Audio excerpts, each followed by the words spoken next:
we're going into today, and I look at the topic that and the theme of today's event, what next? What next is not a question that we often ask ourselves when things are going well. Only very few people ask what next when things are fine. What next is a question you often ask yourself when you've hit rock bottom. When there's nowhere to go, when there's bad news everywhere, there's nothing to do. That is the time you really ask, what next? Very few people here would actually get 10 million naira and ask what next. Right? You already know what to do with good things, so there's no need for what next. Or is there anyone that will get 100 million and will be saying, what next? That is scarce. You never find that. That only happens when things are bad, when things are ugly. And the bad news for today is that in a man's life, in every man's life, there's always that time when you've got to ask, what next? And that brings me to the story I'm going to share with you today. Is the story of two boys. Please tell your neighbor, story of two boys. Now, you can see the guys here. Two young chaps, cute boys in their teenage age, young guys, very ambitious.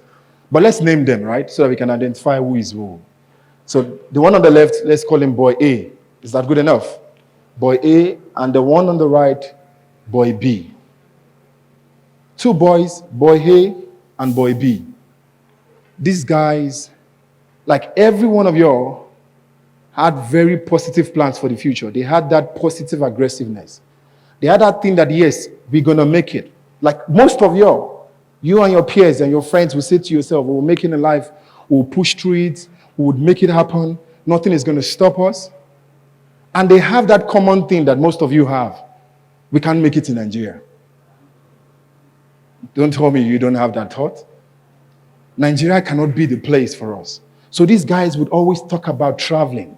Everything they want to talk about is how we're going to get on a plane. They play about talking about aircraft, aeroplanes. That's what is in their mind, in their imagination. That's all they dream and talk about every time.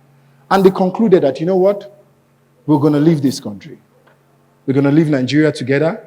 And they started talking about it. They started discussing it. How are we going to get on board? How are we going to get our visa? How are we going to get, leave school and, just get out of the country? And like many of you are planning, they decided to leave school and started working towards traveling. So they were applying to different schools outside the country, sending thousands of applications outside. Their own was even more than Yahoo, because there were just tons of universities were just getting different applications. Applying for what? Only God knows. All they wanted was an admission letter. Because once they get the admission letter, they will use it to process. You people know what I'm talking about. Apropos doctor, I'm sure you did it, we all did it. So we know their stories. They just wanted to get out there, and they just needed an application letter. So they were doing everything that they could. But as God would have it for them, somehow they could save from their hustling. These are guys that are in their early teenage age. So they are about 16, 17. And they could hustle money from family, parents, everything, just put it together.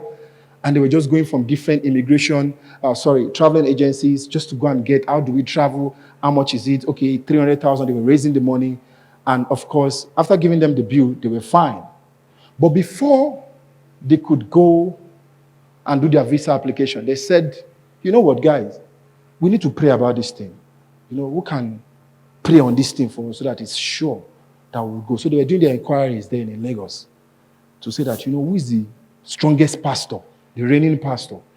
And one man told them, he said, there's no pastor now. The strongest person now is an Afa, a Muslim cleric. Some of you call them imam.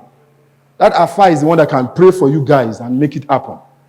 No matter he says, anything he says happens. So he's the strongest person. Everybody even knows the man in Lagos. So now these guys went, and they went to visit this Afa. Now you can see the Afa and the two boys, boy A and boy B. Like some of us are thinking to do. Like some of us are imagining, or even some of us have even done. The prophecy came. And the Alpha said to them, you know what? I see one person leaving. One person will definitely go. But boy B, You can never even see an aeroplane in your life. Don't even waste your time. You can never see a passport. You can never see visa. Just begin to hustle in Nigeria. Forget about this traveling. It can never happen. You know, boy A, these guys are close friends, very close friends. Boy A even had to, you that have the grace will try to beg for the one without grace. That, Baba, what can happen now? Can't we kill Amashisi? Some of you know what I'm talking about. That, Baba, what are the things we can do to? He said, there is nothing. He even checked again. He said, there is nothing that boy B can do. His destiny can never see anywhere outside Nigeria. The two guys left the affair. Of course, sad because that was not the news they were expecting. They were very certain that, you know what, since you're the one going, I'll just support you and I'll be with you.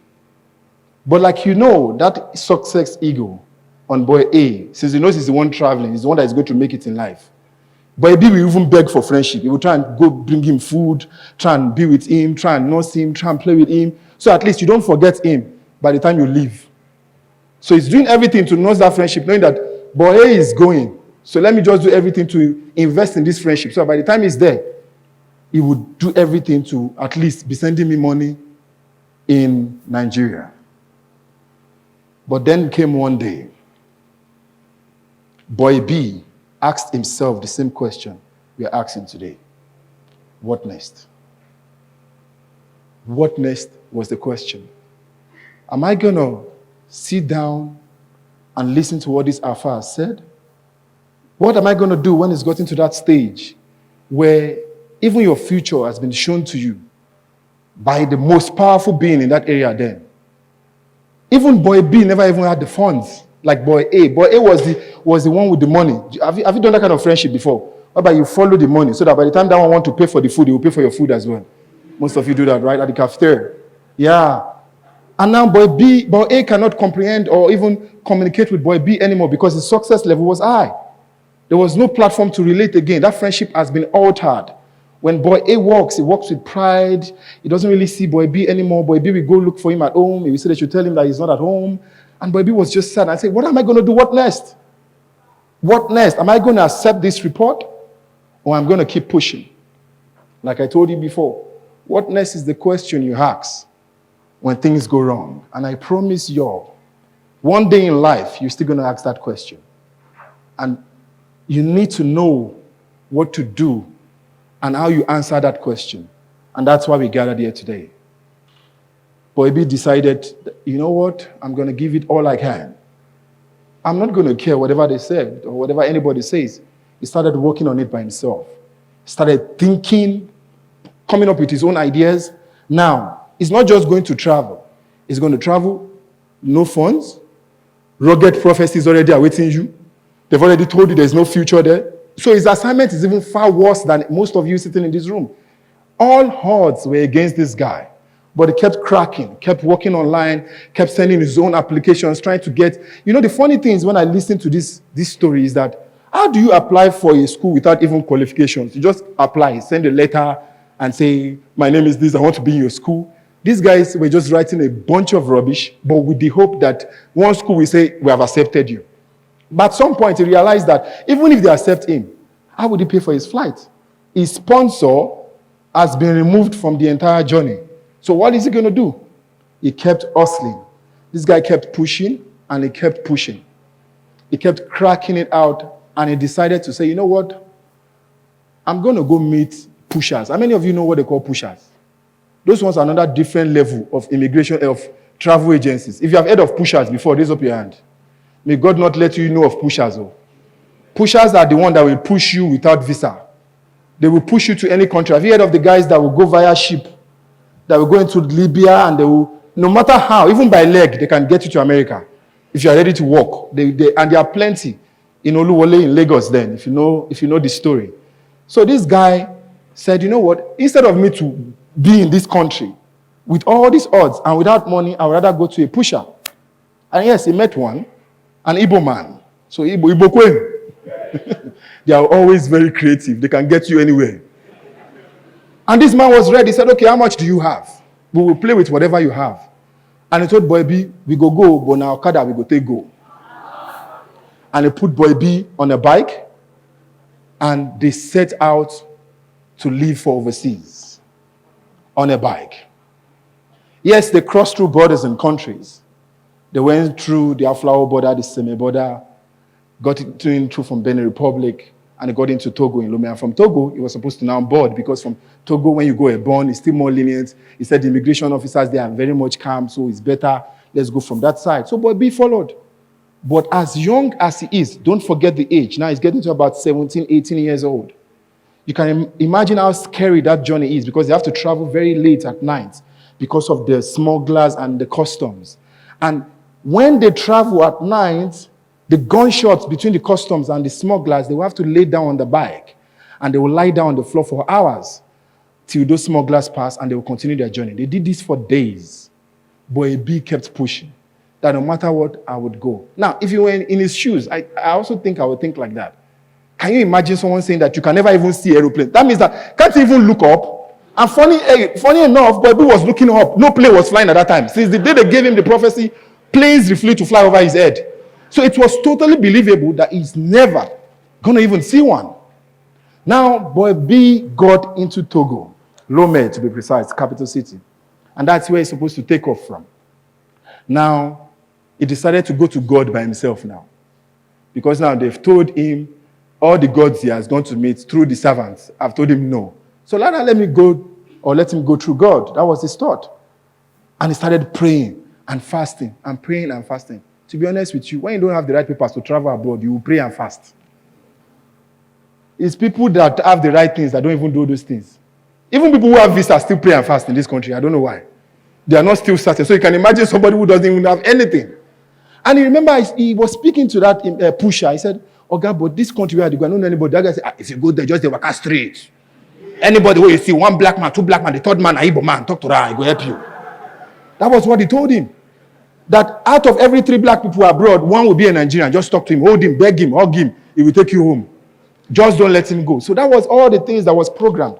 But the problem, where Boy B started realizing there was an issue, was that this pusher will come every morning and wake him up in his hotel room and say, "You still asleep? Stand, make we pray now." He said, "Why are we praying this much if you say this thing is certain? We will just pray." They will pray for hours, for like 4 a.m. to like 7 a.m. every day because of this journey. Boy B was ready. Now he's got God on his side. He's backed up with everything. He got to the airport in Togo. For the first time, he saw an aeroplane. Let's put our hands together for him. He saw the aeroplanes, and now he believed that, yes, that prophecy is over. Now I've seen an aeroplane. What is that Muslim cleric saying? What's that Alpha saying? This is a plane right here that I'm looking at. It looks nice, and yes, I will get on board. And he got on board. Put your hands together for him again. He got on board. And they flew as they were connecting to Canada. And in Charles de Gaulle in Paris, he was deported. Now, put yourself in his shoes. He has already been told. So somehow he felt like maybe it's his prayer that pushed him a bit to see the aeroplanes. And the prayer that pushed him a bit to get into one. When he shared this story, one of the funny things he says is that he has never even tasted a food in the aeroplane before. When you enter into an aircraft now, you see somebody not eating. Don't blame them. There's something. They are still praying to get into where they are going. So they will never eat. So all those food and all those things they are putting in their front does not even, that one is not their issue. They just want to enter inside there. This guy was deported. Nothing was working. And when he shared one powerful part, when they took him back to his hotel room, he was fighting with God. So I say, you know what? There's no God safe. Kill me if there's God. Which God? I prayed, I consulted, I did everything. There's no God. God has ruined everything. There's no God. If some of you have seen Bruce Almighty, it was like, "Smite me, Almighty smiter." So that God can just kill him. And God did not respond. I'm sure God was just laughing at him. But it was certain. So he was fighting, he was angry. But somehow, he still didn't give up. Boy B kept pushing. He went back to his drawing book. Kept applying, kept pushing, kept applying, kept pushing. Even the pusher now has left him. To say, you know what, this is your matter. I don't want to carry people past this journey. They are used to saying those things, those people. I don't want to carry this part. I don't want to use this part. Now only your head, now this thing no work. So Boy B knew that it was him. Friends has left him. The spiritual beings have left him. The pusher, the only person that he even hoped that he paid, has left him. But he still didn't stop. He kept working out and working out and working out. And somehow, Boy B made it into the country of his dreams. Boy B, that we're talking about right now, has gotten to different countries all over the world. Boy B has flown a plane before. Someone, they say, will never fly a plane. Boy B has been in different private jets in his life. Boy B only travels business class. Ladies and gentlemen, I am Boy B.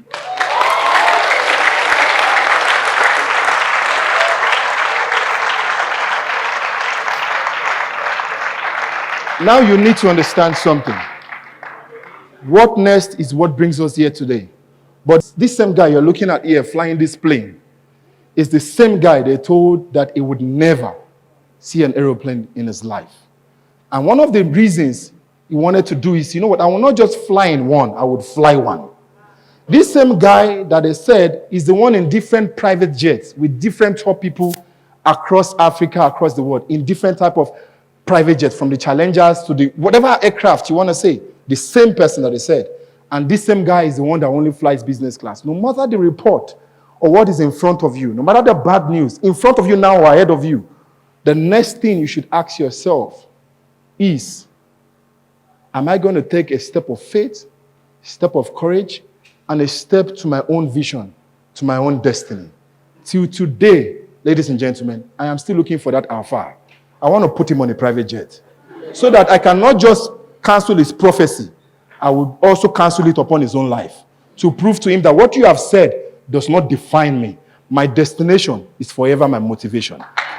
Listen to me carefully. Where you are going in life should always be the motivation, because you will find stumbling blocks every year, and in school, in your academics, be whatever they call you as a failure. But have a clear picture of your destination. And every time you feel weary and tired, open up that picture. It could be your business office. It could be the picture of your house. It could be the picture of your family, of your kids. I bet you that picture will motivate you. It will give you the extra energy that you need to take off. I thank you all for listening to me. My utmost respect and love goes out to you all. My name is Summy Smart Francis, and I am nothing without God. You can see, we look alike, right? That's my tie, and that's it. Thank you, guys.